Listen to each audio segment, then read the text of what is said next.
മറ്റൊരു പ്രധാനപ്പെട്ട വാർത്തയിലേക്ക് കടക്കുമ്പോൾ നടിയെ ആക്രമിച്ച കേസിലെ മെമ്മറി കാർഡ് അനധികൃതമായി പരിശോധിച്ച സംഭവത്തിൽ രൂക്ഷ പ്രതികരണവുമായി അതിജീവിത. ഹാഷ് വാല്യൂ മാറിയതിലൂടെ സ്വകാര്യത കോടതിയിൽ പോലും നിഷേധിക്കപ്പെട്ടു. കോടതിയിൽ നിന്ന് ദുരനുഭവം ഉണ്ടാകുമ്പോൾ തകരുന്നത് മുറിവേറ്റ മനുഷ്യരാണ്.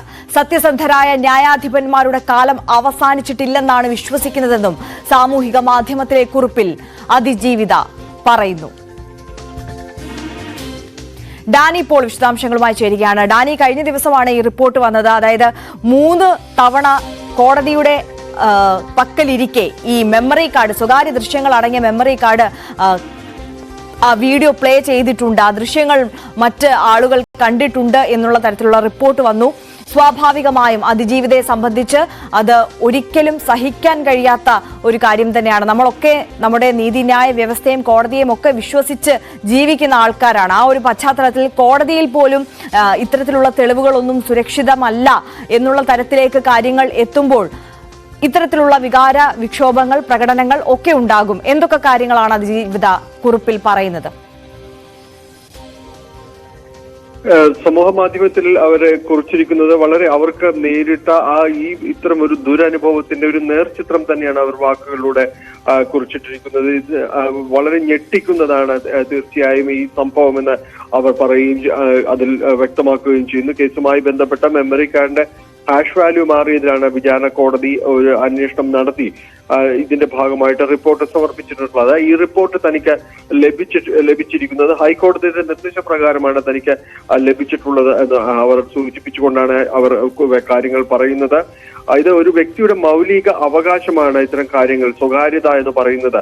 അത് പൂർണ്ണമായും തന്നെ ലംഘിക്കപ്പെട്ടിരിക്കുന്നതാണ്. കോടതിയിൽ ഇരുന്ന ദൃശ്യങ്ങൾ അടങ്ങിയ മെമ്മറി കാർഡ്, അതിന്റെ ഹാഷ് വാല്യൂ പലവട്ടം മാറിയിട്ടുണ്ട്. ഇതിലൂടെ തന്നെ നിഷേധിക്കപ്പെടുന്നത് അവരുടെ തന്നെ വ്യക്തി എന്ന രീതിയിൽ ഭരണഘടന അനുവദിച്ച ഒരു അവകാശത്തിന്റെ ലംഘനമാണ് ഇവിടെ നടന്നിരിക്കുന്നത് എന്ന് അവർ കുറിക്കുകയും ചെയ്യുന്നു. ഇത് വളരെ ഞെട്ടിപ്പിക്കുന്ന ഒരു സംഭവം തന്നെയാണെന്ന് അവർ വ്യക്തമാക്കുന്നു. ഇരയാക്കപ്പെട്ട വ്യക്തിയുടെ നീതിക്ക് കോട്ടകെട്ടി ഞാൻ ഡാനിയിലേക്ക് മടങ്ങി വരാം. ഇപ്പോൾ ഭാഗ്യലക്ഷ്മി നമുക്കൊപ്പം ചേരുകയാണ്, ഡബ്ബിംഗ് ആർട്ടിസ്റ്റ്. ശ്രീമതി ഭാഗ്യലക്ഷ്മി, നമ്മളെ എല്ലാം ഞെട്ടിപ്പിച്ച ഒരു വാർത്ത തന്നെയായിരുന്നു കോടതിയിൽ കഴിഞ്ഞ ദിവസം റിപ്പോർട്ട് സമർപ്പിച്ചപ്പോൾ അതിലുണ്ടായിരുന്ന കാര്യം. അതായത് ഹാഷ് വാല്യൂ മാറിയിട്ടുണ്ട്, പലതവണ ആ ദൃശ്യങ്ങൾ കോടതിയുടെ പക്കൽ ആ മെമ്മറി കാർഡ് ഇരിക്കുമ്പോൾ കണ്ടിട്ടുണ്ട് ആളുകൾ, അത് പരിശോധിക്കപ്പെട്ടിട്ടുണ്ട്. കോടതിയിൽ പോലും വിശ്വസിക്കാൻ കഴിയുന്നില്ല. നമ്മൾ നീതിന്യായ വ്യവസ്ഥയെ വിശ്വസിച്ച്, കോടതിയെ വിശ്വസിച്ച് നിയമപരമായി മുന്നോട്ട് പോകുമ്പോൾ ഇത്തരത്തിലുള്ള കേസുകളിൽ വിക്ടിമുകൾ എന്ത് വിശ്വസിച്ച് ഇത്തരത്തിലുള്ള നിയമ നടപടികളുമായി മുന്നോട്ട് പോകും എന്നുള്ള ചോദ്യം അവിടെ അവശേഷിക്കുകയാണ്. സ്വാഭാവികമായും വലിയ പ്രതിഷേധം ഉയരേണ്ട ഒരു വിഷയം തന്നെയാണ് ഈ ഒരു കാര്യത്തിൽ ഉണ്ടായിരിക്കുന്നത്. എങ്ങനെയാണ് ഈ സാഹചര്യത്തിൽ ഇതിനെ നോക്കി കാണുന്നത്?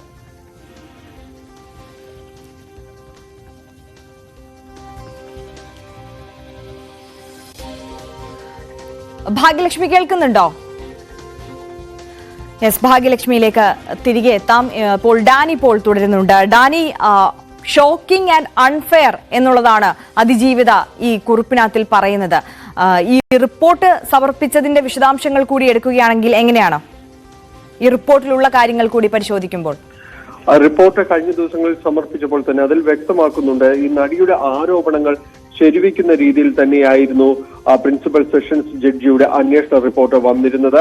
ഇതിൽ 3 വട്ടം ഇതിന്റെ ഹാഷ് വാല്യൂ മാറിയിട്ടുണ്ട്. അത് കോടതി പ്രവർത്തിക്കാത്ത സമയങ്ങളിൽ പോലും ഹാഷ് വാല്യൂ മാറിയിട്ടുണ്ട് എന്ന് തന്നെയാണ് പറയുന്നത്. അത് രാത്രികാലങ്ങളിൽ 2 തവണ രാത്രിയിൽ തന്നെ ഹാഷ് വാല്യൂ മാറിയിട്ടുണ്ട്. ഇതിൽ സൂചിപ്പിക്കപ്പെടുന്നത് ഈ ഹൈക്കോടതിയിൽ ജീവനക്കാർ അടക്കം ഇതിൽ പരിശോധന നടത്തിയിട്ടുണ്ടെന്ന് അടക്കമുള്ള ഈ കാര്യങ്ങൾ കോടതി ജീവനക്കാർ തന്നെ ഇതിൽ പരിശോധന നടത്തിയിട്ടുണ്ട് എന്ന കാര്യങ്ങളാണ് ഇതിൽ അടക്കം സൂചിപ്പിക്കുകയും ചെയ്യുന്നത്. ഇത് വലിയ രീതിയിൽ തന്നെ വിമർശന വിധേയമായിരുന്നു. 3 വട്ടം ഇതിന്റെ ഹാഷ് വാല്യൂ മാറിയ സാഹചര്യങ്ങൾ, എങ്കിൽ അവരിൽ നിന്ന് സ്വീകരിച്ച മൊഴികൾ എന്താണ് എന്നതടക്കം തനിക്ക് ലഭിക്കണമെന്നത് ഒരു അപേക്ഷയും നടി അതിജീവിത കോടതിക്ക് മുൻപായി ഹൈക്കോടതിയിൽ പറഞ്ഞിരുന്നു.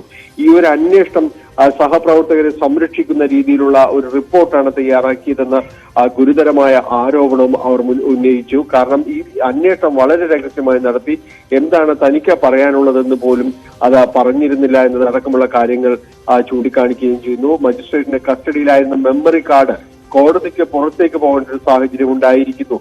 ഈ റിപ്പോർട്ടിൽ നിന്ന് അതാണ് പറയുന്നതെന്ന് അവർ ഹൈക്കോടതിയിൽ സമർപ്പിച്ച കാര്യങ്ങൾ അവര് ഹർജിയിലടക്കം പറയുന്നുണ്ട്. അതുകൊണ്ട് തന്നെ ഇതിൽ ഒരു അന്വേഷണം അല്ല, ആ റിപ്പോർട്ട് റദ്ദാക്കണമെന്നും IG റാങ്കിൽ കുറയാത്ത ഒരു ഓഫീസറുടെ നേതൃത്വത്തിൽ ഹൈക്കോടതിയുടെ മേൽനോട്ടത്തിലുള്ള ഒരു അന്വേഷണമാണ് ഹാഷ് വാല്യൂ മാറിയ കാര്യത്തിൽ നടപ്പാക്കേണ്ടതെന്നുമാണ് അവർ കോടതിയിൽ പറഞ്ഞിരുന്നത്. ഇതിനുശേഷം കോടതി കേസ് പരിഗണിക്കുമ്പോൾ തന്നെയും അവരുടെ ഈ നടി പറയുന്ന കാര്യങ്ങൾ, ചില കാര്യങ്ങൾ സത്യങ്ങളുണ്ട്. പ്രത്യേകിച്ച് ഈ മൊഴി എന്താണ് എന്നത് കോടതി ജീവനക്കാരടക്കം രേഖപ്പെടുത്തിയ മൊഴിയുടെ വിശദാംശങ്ങൾ അവർക്ക് നൽകേണ്ടതാണ്. അവരുടെ ഒരു ആവശ്യം നിലനിൽക്കുന്നതാണ് എന്ന് കോടതി കണ്ടെത്തുകയും ചെയ്തിരുന്നു. അതോടൊപ്പം അവരുന്നയിക്കുന്ന മറ്റ് ആവശ്യങ്ങൾ പിന്നീട് പരിഗണിക്കാം. ഈ കേസ് മെയ് 30 പരിഗണിക്കാനായിട്ട് അവരുടെ ആവശ്യം പരിഗണിക്കാനായിട്ട് മാറ്റിവെച്ചിരിക്കുകയാണ്. കോടതിയിൽ പോലും ഈ റിപ്പോർട്ട് അത് വിശദാംശങ്ങൾ ഞെട്ടിപ്പിക്കുന്നതാണ് എന്ന രീതിയിൽ തന്നെയാണ് വന്നിരുന്നത്. ഇപ്പോൾ അവർ അതിന് പരസ്യമായ രീതിയിൽ അവരുടെ ഒരു പ്രതിഷേധം അവരുടെ ഈ വിഷയങ്ങളിതെല്ലാം ചൂണ്ടിക്കാണിച്ചുകൊണ്ട് തന്നെയാണ് ഇപ്പോൾ സമൂഹ മാധ്യമങ്ങളുടെ അവരുടെ അക്കൗണ്ടിൽ അവരൊരു പ്രതിഷേധം രേഖപ്പെടുത്തിയിരിക്കുന്നത്. വളരെ ഞെട്ടിപ്പിക്കുന്ന രീതിയിലായിരിക്കുന്നു ഈ നടപടികൾ എന്ന് വളരെ വ്യക്തമാക്കിക്കൊണ്ട് തന്നെയാണ് അവർ പറയുന്നത്.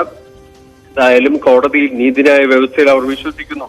അതുകൊണ്ട് തന്നെയാണ് അതിന്റെ ഒടുവിൽ അവർ സത്യസന്ധമായ ന്യായാധിപന്മാരുടെ കാലം അവസാനിച്ചിട്ടില്ല എന്ന വിശ്വസ്തയോടുകൂടിയാണ് ആ കുറിപ്പ് ചുരുക്കുകയും ചെയ്യുന്നത്. ഇത് അവർക്കുണ്ടായ ഈ ദുരനുഭവം വളരെ വ്യക്തമാക്കുന്നതാണ്. ഏവരെയും ഞെട്ടിപ്പിക്കുന്ന രീതിയിൽ തന്നെയായിരുന്നു ആ റിപ്പോർട്ടിന്റെ ഉള്ളടക്കം എന്നത് കൃത്യമാണ്. അത് വ്യക്തമാക്കുന്നതാണ് ഇപ്പോൾ വന്നിരിക്കുന്ന ഈ അതിജീവിതയുടെ കുറിപ്പും അത് വ്യക്തമാക്കുന്നു. തീർച്ചയായും ഡാനി സൂചിപ്പിച്ചതുപോലെ തന്നെ ഏവരെയും ഞെട്ടിപ്പിക്കുന്ന തരത്തിലായിരുന്നു ആ റിപ്പോർട്ടിന്റെ ഉള്ളടക്കം കഴിഞ്ഞ ദിവസം വന്നത്. അതിജീവിതയും അതേപോലെ തന്നെ ബാലചന്ദ്രകുമാറും പറഞ്ഞ കാര്യങ്ങളെല്ലാം ശരിവെക്കുന്ന തരത്തിലുള്ള റിപ്പോർട്ടാണ് വന്നത്. കോടതിയുടെ പക്കലിരിക്കുമ്പോഴാണ് ഇത്തരത്തിൽ മെമ്മറി കാർഡിൽ ഹാഷ് വാല്യൂ മാറ്റം വന്നിട്ടുള്ളത്. അത് പുറത്തു പോയിട്ടുണ്ട്, കോടതിക്ക് പുറത്തു പോയിട്ടുണ്ട്, മറ്റുള്ളവർ കണ്ടിട്ടുണ്ട് എന്നുള്ള തരത്തിലെ റിപ്പോർട്ട് വരുമ്പോൾ കോടതിയുടെ പരിഗണനയിൽ ഇരിക്കുന്ന ഒരു വിഷയത്തിൽ ഇങ്ങനെ ഒരു കാര്യം വരുമ്പോൾ എങ്ങനെയായിരിക്കാം ഇനി മുന്നോട്ടുള്ള നിയമ നടപടികൾ കടക്കുക? ഡാനി, അതേ സംബന്ധിച്ച് എന്തെങ്കിലും സൂചനയുണ്ടോ? മെയ് 30 കേസ് ഇവരൊരു ഹർജി എന്ന രീതിയിലേക്ക് വന്നിരിക്കുന്നത്. മെയ് 30 അത് വീണ്ടും അതിജീവിതയുടെ ഹർജി പരിഗണിക്കുക. അന്ന് കോടതിക്ക് ഇക്കാര്യങ്ങളിൽ എന്താണ് ബോധ്യപ്പെട്ടിട്ടുള്ളത്, ഇവരുടെ ആവശ്യങ്ങളിൽ എന്ത് നിലപാടാണ് എടുക്കാനുള്ളത് എന്ന് അടക്കമുള്ള കാര്യങ്ങൾ വ്യക്തമാക്കും. കാരണം ഇവരുടെ ആവശ്യം ന്യായമാണ്. പ്രത്യേകിച്ച് മൊഴിപ്പകർപ്പ് അടക്കമുള്ള കാര്യങ്ങൾ ലഭ്യമാക്കേണ്ടതാണ് എന്ന് അവർ സൂചിപ്പിക്കുകയും ചെയ്തിരുന്നു.